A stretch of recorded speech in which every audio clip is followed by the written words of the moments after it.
1760 సంవత్సరంలో వందవాసి యుద్ధం జరిగింది. ఎవరెవరి మధ్య జరిగిందంటే బ్రిటిష్ మరియు ఫ్రెంచ్ వారి మధ్య జరిగింది. బ్రిటిష్ తరపున వందవాసి యుద్ధంలో పాల్గొన్నది ఎవరంటే సేనాని అయిన సర్ ఐర్క్యూట్. అలాగే ఫ్రెంచి వారి తరపున పాల్గొన్నది కౌంట్ డి లాలీ మరియు బుస్సీ. ఫ్రెంచి యుద్ధం 1760లో జరిగిన వందవాసి యుద్ధంలో ఓడిపోయినది ఫ్రెంచి వారు.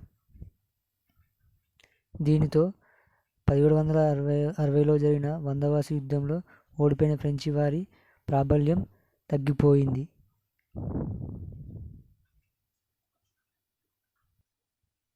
వందవాసి యుద్ధం ఎక్కడ జరిగిందంటే తమిళనాడులో జరిగింది. ఎప్పుడు 1760 జనవరి 22న.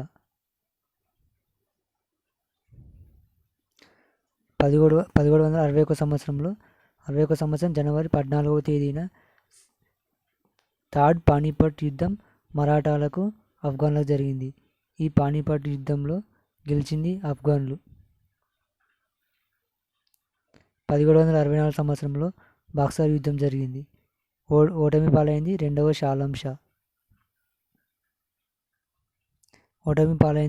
షా ఆలం. అలాగే పెన్షన్ తీసుకున్న తొలి మొఘల్ చక్రవర్తి రెండవ షా ఆలం. రెండవ అక్బర్. రాజా రామ్మోహన్ రాయ్కి రాజా అనే బిరుదిచ్చింది రెండవ అక్బర్. రెండవ అక్బర్ కాలంలో సతీ నిషేధ చట్టం వచ్చింది. రాజ్య సంక్రమణ సిద్ధాంతం 1845 సంవత్సరంలో వచ్చింది. వితంతు పునర్వివాహ చట్టం 1856 సంవత్సరంలో వచ్చింది.